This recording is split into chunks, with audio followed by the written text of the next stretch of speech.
അഭിഷേകമുണ്ട്.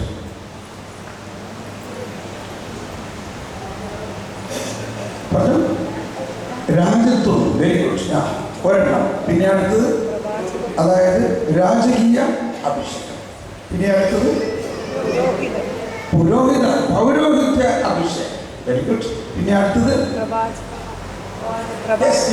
പ്രവാചക അഭിഷേകം. കണ്ടോ, ഇപ്പൊ വെളിവ് കിട്ടി പറയുന്നുണ്ട്. ഈ യേശുവിൻ്റെ ആത്മാവിനാൽ നമ്മൾ നിറയുമ്പോൾ യേശുവിൻ്റെ ഈ അഭിഷേകം, യേശുവിന് ദൈവം, യേശു അഭിഷിക്തനായിരിക്കുന്നു. അതുകൊണ്ടാണ് യേശുവിന് മിശിഹ, അനോയിന്റഡ് വൺ, ക്രൈസ്റ്റ് എന്ന് പറയുന്നത്. ക്രൈസ്റ്റ് എന്ന് പറഞ്ഞാൽ അഭിഷിക്തൻ. ആരാണ് അഭിഷിക്തൻ? പിതാവിനാൽ അഭിഷേകം ചെയ്തു അയക്കപ്പെട്ടിരിക്കുന്നവൻ. അപ്പൊ ആ യേശുവിൻ്റെ അഭിഷേകം ഈ ലോകം മുഴുവനിലും ദൈവരാജ്യം സംസ്ഥാപിതമാകുന്നതിന് വേണ്ടി യേശു ആത്മാവിനാൽ നിറയുക മാത്രമല്ല, ആത്മാവിൻ്റെ വ്യത്യസ്തമായ ഈ 3 അഭിഷേകത്താൽ അഭിഷിക്തനായി പൗരോഹിത്യ ശുശ്രൂഷ ചെയ്യുന്നതിന്, രാജകീയ അഭിഷേകത്തിന്, പ്രവാചക അഭിഷേകം. അപ്പൊ നമ്മൾ കണ്ടെത്തേണ്ട ഒന്ന്, നമ്മുടെ ഉള്ളിൽ നിന്ന് മനസ്സിലാക്കേണ്ട ഒന്ന്, നമ്മളെല്ലാവരിലും ഈ പൗരോഹിത്യ അഭിഷേകമുണ്ട്. വിശ്വസിക്കാൻ പറ്റുന്നുണ്ടോ? മനസ്സിലാവുന്നുണ്ടോ? അതാണ് രാജകീയ പൗരോഹിത്യം എന്ന് പറയുന്നത്. എന്നാൽ നമ്മളിൽ നിന്ന് ചിലരെ, നമ്മളെല്ലാവരിലും പൗരോഹിത്യ അഭിഷേകമുണ്ടെങ്കിലും നമ്മളിൽ നിന്ന് ചിലരെ പൗരോഹിത്യ ശുശ്രൂഷയ്ക്കായിട്ട്, വൈദികരായിട്ട് കർത്താവ് പ്രത്യേകം വീണ്ടും അഭിഷേകം ചെയ്യുന്നു. അവരാണ് പുരോഹിതർ. നമ്മളിൽ നിന്ന് ചിലരെ ഒരു റിലീജിയസ് ലൈഫ് അല്ലെങ്കിൽ സന്യാസിതരായിട്ട് കർത്താവ് തിരഞ്ഞെടുക്കുന്നു. നമ്മളിൽ നിന്ന് ചിലരെ വിവാഹ ജീവിതത്തിൻ്റെ വിളിയിലേക്ക് തിരഞ്ഞെടുക്കുന്നു. പക്ഷേ എല്ലാവരിലും കോമൺ ആയിട്ട്, എന്താ, പൊതുവായിട്ട് ഈ 3 അഭിഷേകമുണ്ട്. ഇപ്പൊ എനിക്ക് പ്രത്യേകമായ ഒരു ക്വാളിഫിക്കേഷൻ ഇല്ല. ഞാൻ ഒരു ബൈബിൾ കോളേജിലോ സെമിനാരിലോ പഠിച്ചിട്ടില്ല. ഒരു വൈദിക പട്ടത്തിൻ്റെയോ അതിൻ്റെ ഒന്നുമില്ല. ഞാൻ നിങ്ങളെപ്പോലെ സാധാരണ മനുഷ്യൻ. പക്ഷേ എന്നിൽ എന്താണ് അഭിഷേകമുള്ളത്? മാമോദീസായിലൂടെ എനിക്ക് ലഭിച്ച ഈ പ്രവാചകാഭിഷേകം, പൗരോഹിത്യ അഭിഷേകവും രാജകീയ അഭിഷേകം. ഈ മറ്റ് ലത്തി റീതിയിലെല്ലാം, നമ്മളുടെ റീതിയിലും അല്ലെങ്കിൽ നമ്മളെ ഡീക്കനായിട്ട്, അതായത് വിവാഹം ചെയ്ത ആളുകൾ ഡീക്കൻ, പെർമനന്റ് ഡീക്കനായിട്ട് അഭിഷേകം ചെയ്യാറുണ്ട്. അതിന് കുറച്ച് പഠിക്കുകയൊക്കെ ചെയ്തിട്ടുണ്ടെങ്കിൽ അപ്പോൾ നമുക്ക് കുർബാനയിൽ അച്ഛൻ്റെ കൂടെ വലിയർപ്പെടുത്തി പങ്കുചേരാം, വചനം കുർബാനയിൽ പ്രസംഗിക്കാം, ഇങ്ങനെയെല്ലാം വലിയാണ്. അതൊക്കെ ചെയ്യാൻ പറ്റും. കുർബാന അർപ്പിക്കാൻ മാത്രം പറ്റില്ല നമുക്ക്. അപ്പം എന്നോട് ചിലർ പറഞ്ഞു, ചില അച്ഛന്മാർ പറഞ്ഞു, നീ ഒരു ഡീക്കനാകാണെങ്കിൽ നല്ലതാണ്, നമുക്കുള്ള ഒരു ഡീക്കനാകാണെങ്കിൽ നല്ലതാണ്. അപ്പോൾ നിനക്ക് കുർബാനയിൽ പ്രസംഗിക്കാമല്ലോ. ഞാൻ പെട്ടെന്ന് കേട്ടപ്പോൾ നല്ല ഐഡിയ ആണ്, നല്ല ഐഡിയ. പക്ഷേ പ്രാർത്ഥിച്ചപ്പോൾ ഈശോ പറഞ്ഞു, നീ തൽക്കാലം സാധാരണ മനുഷ്യനായിട്ടിരുന്നാൽ മതി. മനസ്സിലായോ? നിന്റെ ജീവിതം മറ്റുള്ള സാധാരണ വിശ്വാസികൾക്ക് ഒരു ഒരു ഒരു ഒരു മാതൃകയാകണം. മാതൃക എന്ന് പറഞ്ഞാൽ നമ്മൾ സാധാരണ മനുഷ്യൻ, എനിക്ക് വേറെ പ്രത്യേക യാതൊരു ക്വാളിഫിക്കേഷനില്ല. പക്ഷേ നമ്മളെല്ലാവരിലും ഉള്ള മാമോദീസായുടെയും സ്ഥൈര്യലേപനത്തിലൂടെയും നമ്മൾക്ക് കിട്ടിയിരിക്കുന്ന പ്രവാചക, പൗരോഹിത്യ, രാജകീയ അഭിഷേകത്തെ കണ്ടെത്തി അതിനെ തുറന്നപ്പോൾ എന്തെല്ലാം കാര്യങ്ങളാണ് കർത്താവ് ചെയ്യുന്നത്. ഒന്ന് ആലോചിച്ച് നോക്കി. ഇപ്പം നിങ്ങളെല്ലാവരും, അല്ലെങ്കിൽ കേരളത്തിലുള്ള എല്ലാ ക്രിസ്ത്യാനികളും അവരിൽ ഉറങ്ങിക്കിടക്കുന്ന ഈ അഭിഷേകത്തെ ഉണർത്തി കഴിഞ്ഞാൽ എന്തായിരിക്കും അവസ്ഥ? ആഗോളം വ്യാപകമായി ഈ സഭ മുഴുവനും, സഭയിലുള്ള എല്ലാ ആത്മായ വിശ്വാസികളും അവരിലുള്ള അഭിഷേകത്തെ ഉണർത്തി കഴിഞ്ഞാൽ പെട്ടെന്ന് ലോകം മുഴുവനും സുവിശേഷവൽക്കരിക്കപ്പെടും. നമ്മൾ ഒരു തരത്തിൽ ഉറങ്ങിക്കിടക്കുകയാണ്. എന്തുറങ്ങിക്കിടക്കുന്നു? നമ്മളിലുള്ള ആ അഭിഷേകം. അതുകൊണ്ടാണ് ഈശോ പറഞ്ഞത്, എന്താ പറയുക, തുറക്കപ്പെടും. അതെല്ലാം നമ്മളിൽ തന്നെയുണ്ട്. ത്രിത്വൈക ദൈവം നമ്മളിൽ ഉള്ളത് വെറും ഒരു പൊട്ടക്കലമായിട്ടല്ല, ഒരു എംപ്റ്റി ബോക്സ് ആയിട്ടല്ല. ദൈവത്തിൻ്റെ എല്ലാ വരദാനങ്ങളും നിറഞ്ഞുകൊണ്ടാണ് നമ്മളിൽ നിൽക്കുന്നത്. പക്ഷെ എല്ലാ വരദാനങ്ങളും ഒരു ദിവസം പുറത്തെടുക്കണമെന്നില്ല. മനസ്സിലായി? അപ്പൊ നമ്മളെല്ലാം പണ്ടേ കേട്ടേ കിടന്നു. ഇപ്പോഴും ചിലവർ കേൾക്കുന്നത് ഇതൊക്കെ അച്ഛന്മാരുടെയും കന്യാസിമാരുടെയും വേലയാണ്. ഇത് വചനം പ്രഘോഷിക്കുക, സുവിശേഷ വേല ചെയ്യുക, മിഷൻ പ്രവർത്തനം ചെയ്യുക. നമ്മളൊക്കെ മിഷൻ സൺഡേക്ക് കപ്പങ്ങ ഇറക്കി കൊണ്ടുവരാണ്, മിഷന്റെ പിരിവിനൊക്കെ ആയിട്ടാണ് നമ്മളിൽ. മനസ്സിലായോ? നമ്മളൊക്കെ മിഷൻ സൺഡേക്ക് എന്തോരം ബുദ്ധിമുട്ടി കാശൊക്കെ പിരിച്ച് കൊണ്ടു കൊടുക്കൂലേ? മിഷൻ സൺഡേക്ക് പിരിക്കുന്ന ആളുകൾ മാത്രമല്ല നമ്മൾ ആരാണ്? മിഷനറിമാരാണ്. നമ്മൾക്കൊരു ദൗത്യമുണ്ട്. നമ്മൾ ഓരോരുത്തരും ഒരു ദൗത്യമുണ്ട്. ഇത് കണ്ടെത്തിയപ്പോ ഞാൻ പറഞ്ഞില്ല, 40ാമത്തെ വയസ്സിൽ എനിക്കുണ്ടായ മറ്റൊരു അനുഭവം. ഞാൻ ഇങ്ങനെ ഉള്ളിലൊരു ദാഹം, വചനം ചെറുപ്പം മുതലേ ധാരാളം വായിക്കുന്നതാണ്. അതിൻ്റെ ഒരു കാരണം മാതാപിതാക്കളുടെ കൃത്യമായ ഒരു ചിട്ടയാണ്. അതായത് എല്ലാ ദിവസവും ഒരധ്യായം വായിക്കാതെ അത്താഴം കിട്ടില്ല. അതിൻ്റെ ഒരു കാരണം വചനത്തിലൂടെ മാത്രമേ നമ്മളുടെ ജീവിതത്തിൽ ദൈവാനുഭവത്തിൻ്റെ ആരംഭം ഉണ്ടാകുള്ളൂ എന്ന് അപ്പനും അപ്പൂപ്പനും എല്ലാം അങ്ങനെ വളർന്നതാണ്. പക്ഷേ അങ്ങനെ ആ വയലിൽ വിതയ്ക്കപ്പെട്ട വചനം ഈ 10-40 വയസ്സായപ്പോൾ അവിടെ ഒതുങ്ങി നിൽക്കാൻ പറ്റുന്നില്ല. അതിങ്ങനെ പുറത്തേക്ക് വരാൻ തുടങ്ങി. ഒന്ന് കൈവച്ച് കാണിച്ചെല്ലാവരും പ്രൈസ് ദി ലോർഡ്.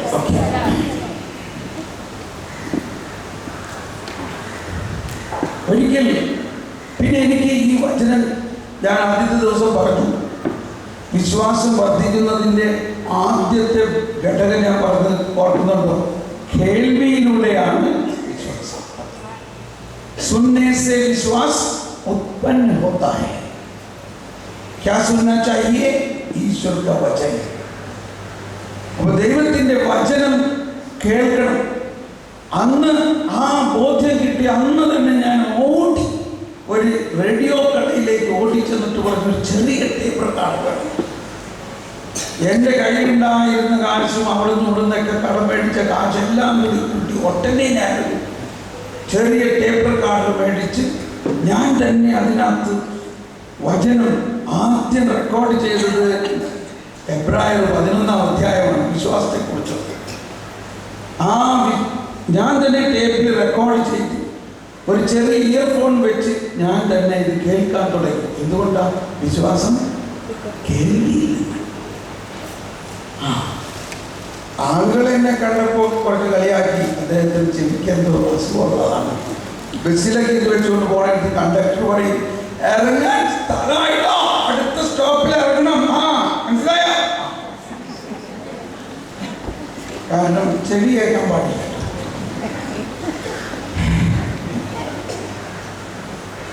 പക്ഷേ ഈ പറഞ്ഞ മാതിരി ഞാനിത് വെച്ചുകൊണ്ടിരുന്ന് വണ്ടി അങ്ങോടി പോകും.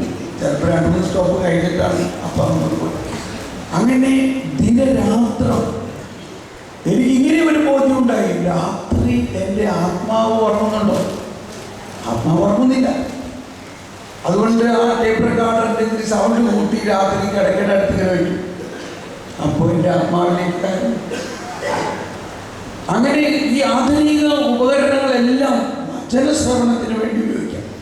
അങ്ങനെ ഇരിക്കുമ്പോൾ ഒരു set cassette father Rufus Pereira എന്ന് പറഞ്ഞ ബോംബെയിലെ പ്രസിദ്ധനായ കരിസ്മാറ്റിക് ലീഡർ, അദ്ദേഹം മസ്കറ്റിൽ കൊടുത്ത ഒരു ധ്യാനത്തിൻ്റെ ഒരു സെറ്റ് കാസറ്റ്, 20 കാസറ്റ്, ഒരു കംപ്ലീറ്റ് കരിസ്മാറ്റിക് ധ്യാനം. എനിക്കൊരു വലിയൊരു ഗോൾഡുമായ ഒരു സ്വർണ്ണ നിധി കിട്ടിയ മാതിരി ഞാനന്ന് ബോംബെയിൽ നിന്നും ഉത്തരേന്ത്യയിലേക്ക് മിഷനറി എന്ന് പറഞ്ഞാൽ മിഷൻ പ്രവർത്തനത്തിന്, എഞ്ചിനീയറിംഗ് പ്രവർത്തനത്തിനായിട്ട് പോകുമ്പോൾ 36 മണിക്കൂർ യാത്രയുണ്ട്. ഞാനൊരു ട്രെയിനിൻ്റെ അപ്പർ ബർത്ത് എടുത്തു. അവിടെ ഇരുന്ന് കാസറ്റ് കേട്ടാലോ, പ്രാർത്ഥിക്കാലോ.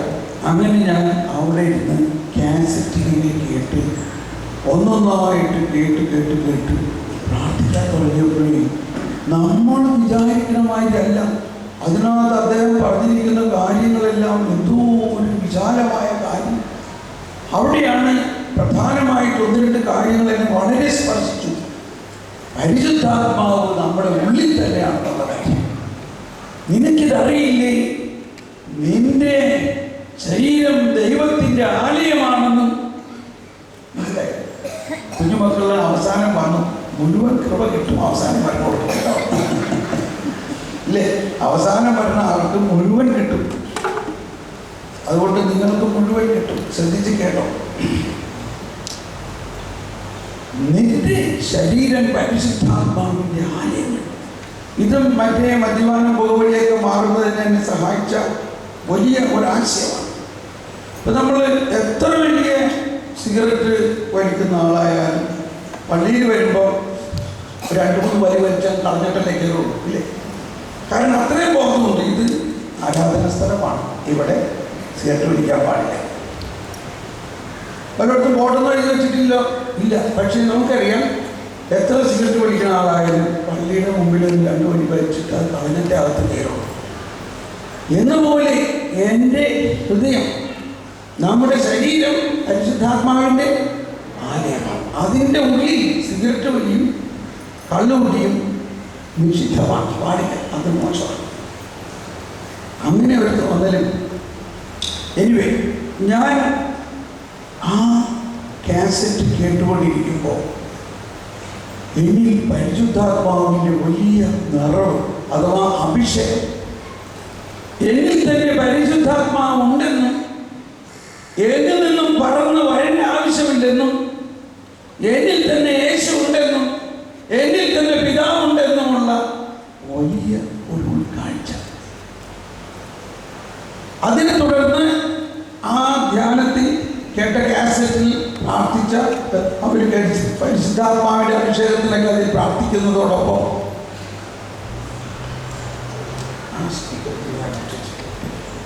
ഫീഡ്ബാക്ക് ഞാനും ഇങ്ങനെ പ്രാർത്ഥിക്കാൻ തുടങ്ങി. ഞാൻ ട്രെയിനിലിരുന്ന് ഇങ്ങനെ പ്രാർത്ഥിച്ചപ്പോൾ ഇതാ എനിക്കറിയില്ല, അത്യുജ്വലമായ ഒരു ശക്തി എന്നിൽ നിന്ന് അഭിഷേകമായിട്ട്. പിന്നെ ഞാൻ ഹല്ലേലൂയ ഹല്ലേലൂയ എന്നൊക്കെ പറയാൻ ശ്രമിക്കുന്നുണ്ടെങ്കിലും എൻ്റെ നാവ് വേറെ എന്തോ ഭാഷ സംസാരിക്കണം. എനിക്ക് ആദ്യമായിട്ടാണ് എനിക്ക് ഞാൻ പറയാൻ പ്രാർത്ഥനയിൽ പറയാൻ ആഗ്രഹിക്കുന്നതല്ല പറയുന്നത്, വേറെ എന്തോ. അത് മാത്രമല്ല, എനിക്ക് യാതൊരു കൺട്രോളും കിട്ടുന്നില്ല. ആളുകളൊക്കെ തുറിച്ച് നോക്കാൻ തുടങ്ങി. പക്ഷെ എനിക്കകത്ത്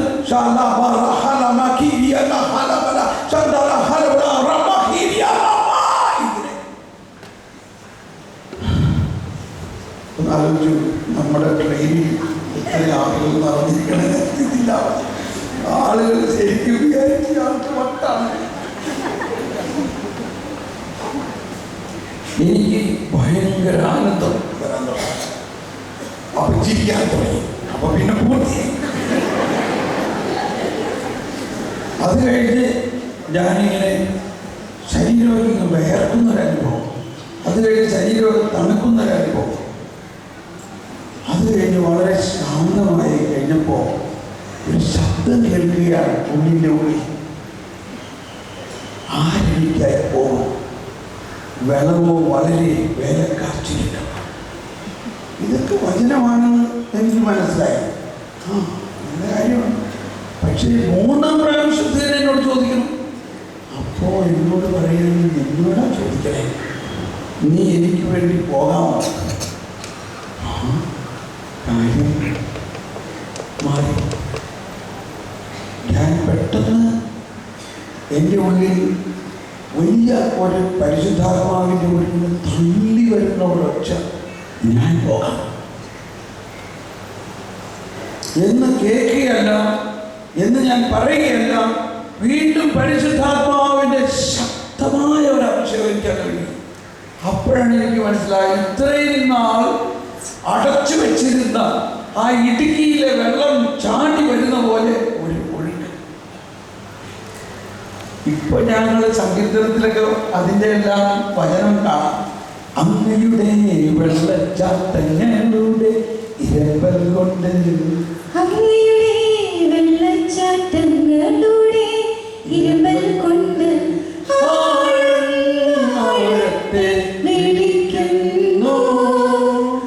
അങ്ങയുടെ തിരമാലകളും ഓളങ്ങളും എൻ്റെ മീതെ കടന്നു പോകുന്നു.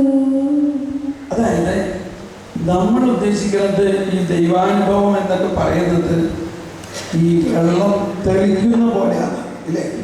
ആരാ വെള്ളമൊക്കെ തെളിക്കാറില്ല. ദൈവം നമ്മുടെ മേൽ തെളിക്കുകയല്ല ചെയ്യണം. നമ്മൾ മനസ്സിലാക്കിയത് ദൈവം ഇൻഫിനിറ്റാണ്. ഇൻഫിനിറ്റ് ഡിവൈഡഡ് ബൈ എനിത്തിങ് നിങ്ങൾ പഠിച്ചിരുന്നോ? ഇൻഫിനിറ്റ് ഡിവൈഡഡ് ബൈ 2 അതിനെ പഠിച്ചിട്ടില്ല. Infinite divided by 100 is infinite. അപ്പോൾ ഇൻഫിനിറ്റ്, നിത്യത, അനന്തമായ ദൈവത്തിൽ നിന്ന് വരുന്നത് എന്താ? ഈ തുള്ളി തുള്ളി പോലെയല്ല, വെള്ളച്ചാട്ടം പോലെയാണ്.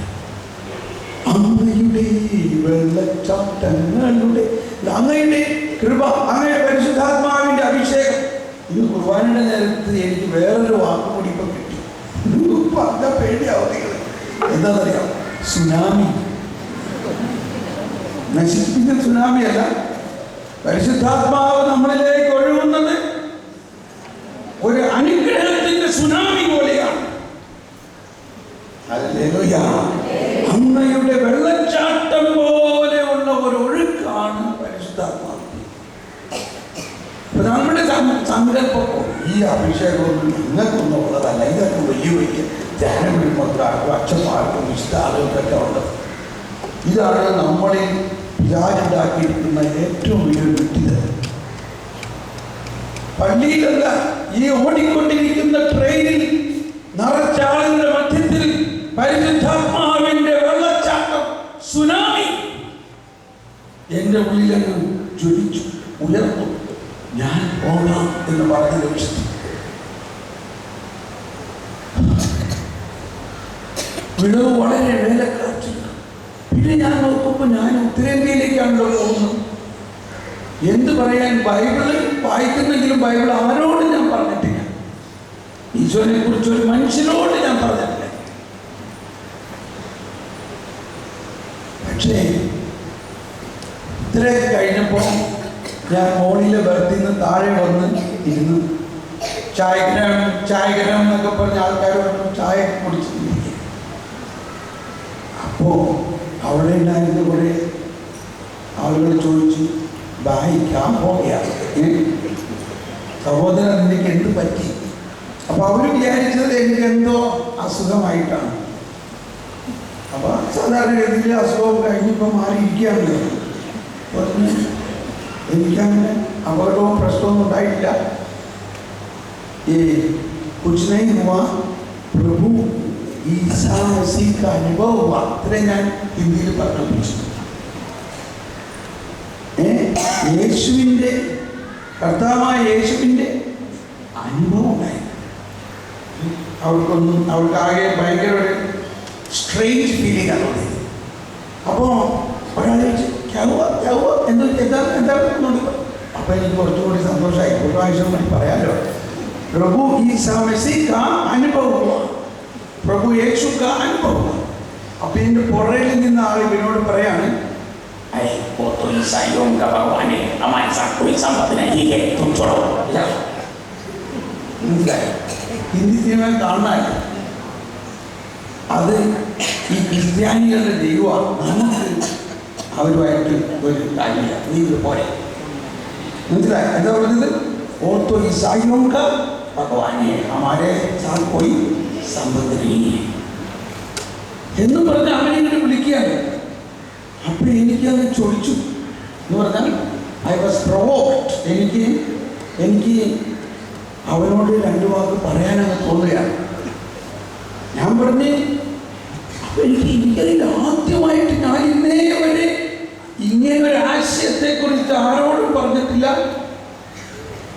ഈ സമയത്ത് എൻ്റെ ഉള്ളിൽ നിന്ന് ഇങ്ങനെ വരികയാണ്. വളരെ സ്നേഹത്തിൽ ഞാൻ പറഞ്ഞു, ഇല്ലില്ല അങ്ങനെ പറയല്ലേ, യേശുക്രിസ്തു ക്രിസ്ത്യാനികളുടെ മാത്രമാണെന്ന് പറയല്ലേ. യേശുക്രിസ്തു വന്നപ്പോൾ ഒറ്റ ക്രിസ്ത്യാനി ഉണ്ടായില്ല.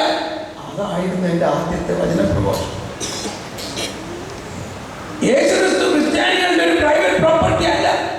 ഇതാ ഞാൻ രണ്ടാമത്. യേശുക്രിസ്തു എല്ലാ ജാതി മതസ്ഥർക്കും വേണ്ടിയാണ് രക്തം ചിന്തിയത്. ഇത് കേട്ടപ്പോൾ ഇവർ രണ്ടുപേരും ഇന്ന് തുറിച്ച് നിൽക്കുകയാണ്. പിന്നെ ഞാനങ്ങ് പറയാൻ തുടങ്ങി. ഞാൻ പൊട്ടിയ ഹിന്ദിയിലാണ് ഇതൊക്കെ പറയുന്നത്. ഹിന്ദി ഇന്നേ വരെ അന്ന് വരെ ഹിന്ദി അങ്ങനെ ഒരുപാടൊന്നും ഞാൻ പറഞ്ഞിട്ടില്ല. എന്നാലും പക്ഷേ ഈ ബൈബിളിൽ ഒട്ടും ഹിന്ദിയിൽ പറഞ്ഞിട്ടില്ല. ഏതാണ്ട് 40-40 മിനിറ്റ് ഞാൻ ഈശോയെക്കുറിച്ച് അവരോട് പറഞ്ഞു.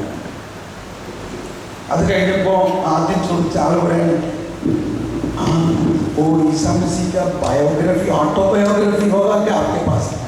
हाँ യേശുക്രിസ്തുവിൻ്റെ ഒരു ഓട്ടോബയോഗ്രഫി ഉണ്ടോന്ന്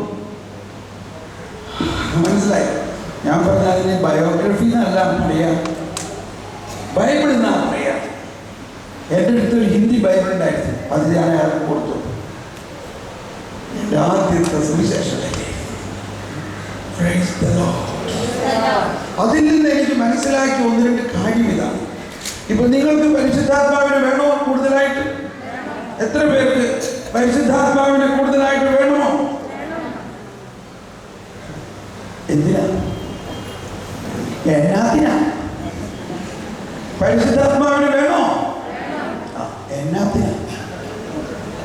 എന്ത് ചെയ്യാൻ? എന്ത് ചെയ്യും പരിശുദ്ധാത്മാവ്? ഫ്രിഡ്ജിൽ വെക്കാമോ? ഫ്രീസറിൽ വെക്കാനോ? എന്ത് ചെയ്യാനാണ് പരിശുദ്ധാത്മാവിനെ?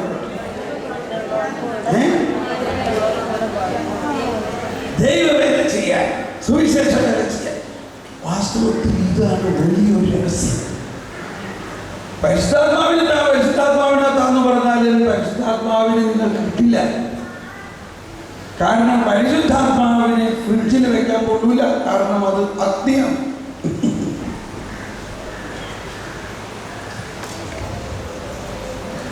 പരിശുദ്ധാത്മാവിനെ അപ്പസ്തോലന്മാരുടെ മേൽ എന്തിനയച്ചു?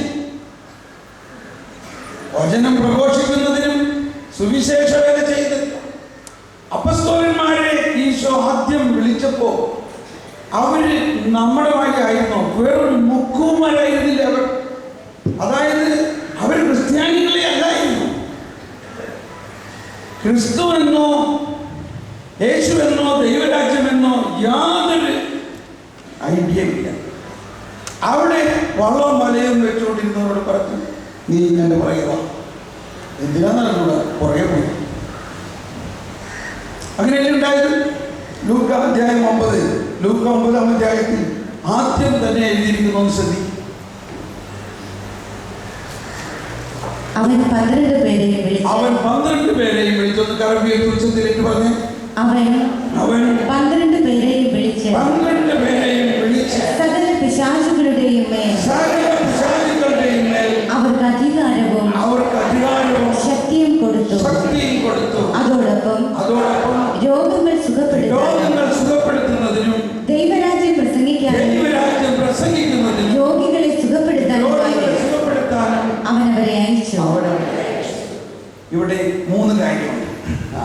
നമ്മളുടെ 3 കാര്യത്തിൻ്റെ എന്താണ് 3 കാര്യം? എല്ലാവരും കൈവിരലെടുത്ത് ഇങ്ങനെ പിടിക്കുക. ഞാൻ കുറച്ചും കൂടി എളുപ്പം തോന്നും. നിങ്ങളുടെ ഇഷ്ടമായി 3 കാര്യം. അതിൽ പ്രധാന കാര്യം അവൻ വിളിച്ചു. അതിൻ്റെ പ്രധാന കാര്യം ഈ 12 പേരെ അവൻ വിളിച്ചു. അത് വിളിച്ചിട്ട് ഉടനെ എന്താ ചെയ്തത്? അവർക്ക് കൊടുത്തു. എന്ത് കൊടുത്തു? സകല പിശാചുക്കളുടെയും മേൽ അധികാരം കൊടുത്തു. കഞ്ചനമാണ് പറഞ്ഞത്. കൊടുത്തു. രോഗശാന്തി നടത്താനുള്ള അധികാരം കൊടുത്തു. സുവിശേഷം പ്രസംഗിക്കാനുള്ള വരം കൊടുത്തു. അല്ലേ? അപ്പോൾ വിളിച്ചു, കൊടുത്തു. പിന്നെ എന്താ 3-ാമത്? അയച്ചു. എന്ന് പറഞ്ഞ എല്ലാവരും വിളിച്ചു, കൊടുത്തു, അയച്ചു. എന്നുകൂടി എല്ലാവരും വിളിച്ചു, കൊടുത്തു. ഇനി നമ്മളെ സംബന്ധിച്ച് ഈ വിളി മാമോദീസായിലൂടെ നമ്മളെല്ലാവരിലും ഉണ്ടോ ഇല്ലയോ? ഉണ്ടോ? ഒന്ന് പറഞ്ഞ കൈ ഇങ്ങനെ പിടിച്ചുകൊണ്ട് പറയും യെസ്. ഉണ്ടോ? ഉണ്ടോ? ഇനി പിടിച്ചോ വിടല്ലേ, കൈവിടല്ലേ. ഇനി നമ്മളെല്ലാവർക്കും മാമോദീസായിലൂടെ ഈ വരദാനങ്ങളെല്ലാം കൊടുത്തു, നൽകിയിട്ടുണ്ടോ? ഉണ്ടോ? എല്ലാവരും ഉണ്ടോ? ഉണ്ട്. ഇനി നമ്മളെല്ലാവരെയും ദൈവവേലയ്ക്ക് വേണ്ടി അയച്ചിട്ടുണ്ടോ? പക്ഷെ നമ്മൾ പോയില്ല. അല്ലെങ്കിൽ ഇനിയൊരു ബോധ്യമില്ല. അത് കന്യാസ്ത്രീമാർക്ക് അച്ഛന്മാർക്കും ചെയ്യേണ്ട കാര്യമാണ്. നമ്മളിവിടെ വീട്ടിലിരുന്നാൽ ഞാൻ നല്ല ക്രിസ്ത്യാനിയാണ്. ഞാൻ നന്നായിട്ട് നല്ല ക്രിസ്ത്യാനിയായിട്ട് ഞായറാഴ്ച ആർഭാടായിട്ട് പള്ളിയിൽ പോയി, അത് കഴിഞ്ഞ് ആർഭാടായിട്ട് ഇറച്ചിക്കറിയും പോത്തിറച്ചിയും താളിറച്ചിയും ബിരിയാണിയും ഒക്കെ അടിച്ച് സുഖമായിട്ട് ഭക്ഷണവും കഴിച്ച് കിടന്നുറങ്ങി.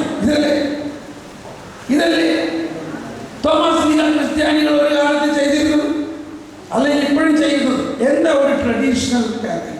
ഒരിക്കലും അച്ഛൻ പറഞ്ഞ് മഴക്കാലത്ത് കുട കൊണ്ടുവന്ന് വയ്ക്കുമ്പോൾ പള്ളിയിൽ വെള്ളം വീഴാതിരിക്കാൻ പ്ലാസ്റ്റിക് കൂട് മേടിച്ച് വെച്ചു. എന്നിട്ട് പറഞ്ഞ് നിങ്ങളെ കുട പ്ലാസ്റ്റിക് കൂടിട്ടാൽ. അപ്പം എന്നിട്ട് പള്ളിയിലത്തെ കഴിഞ്ഞ് പോകുമ്പോൾ അടുത്ത കുർബാനയിൽ പറഞ്ഞു, പള്ളിയിലത്തെ കഴിഞ്ഞ് കുർബാന കഴിഞ്ഞിരിക്കുന്ന പ്ലാസ്റ്റിക് കൂടുമായിട്ട് ആൾക്കാർ പോയി. എന്താ? ഇറച്ചിക്കടയിൽ ഇറച്ചി തീർന്നു. നല്ല സൗകര്യമായി ഇറച്ചി മേടിക്കാൻ. കളിയാക്കല്ല, ഞാനൊരു എന്തെങ്കിലും തമാശ പറയട്ടെ. ഇപ്പോൾ ഭയങ്കര കഠിനമായി പോയപ്പോൾ ഇതിൻ്റെ പേരിൽ ഇത് ലൈറ്റാക്കാൻ ശ്രമിക്കാം. സ്നേഹമുള്ളവരെ, ഇത് മനസ്സിലായോ? പരിശുദ്ധാത്മാവിനെ നമുക്ക് കിട്ടാനും അതിൻ്റെ പ്രവർത്തനം ശുദ്ധമാകാനും ആദ്യം നമ്മൾ കണ്ടെത്തേണ്ട അല്ലെങ്കിൽ ഒരു ഉൾക്കാഴ്ച ഇതാണ്: പരിശുദ്ധാത്മാവിനെ എനിക്ക് എന്തിനു വേണം? അപ്പം ഞാൻ രാവിലെ പ്രാർത്ഥിക്കുമ്പോൾ എൻ്റെ പ്രധാന പ്രാർത്ഥന, കർത്താവേ, ഇന്ന് രാവിലെ മുതൽ വൈകുന്നേരം വരെ വചനം പ്രഘോഷിക്കുന്നതിന് ആവശ്യമായ പരിശുദ്ധാത്മാവിനെ എനിക്ക് നൽകണമേ. തരാതിരിക്കോ? പരിശുദ്ധാത്മാവ് വരിക. എന്തുകൊണ്ടാ? ആർക്ക് വേണ്ടിയാ? ഇത് എനിക്ക് വേണ്ടിയാണോ?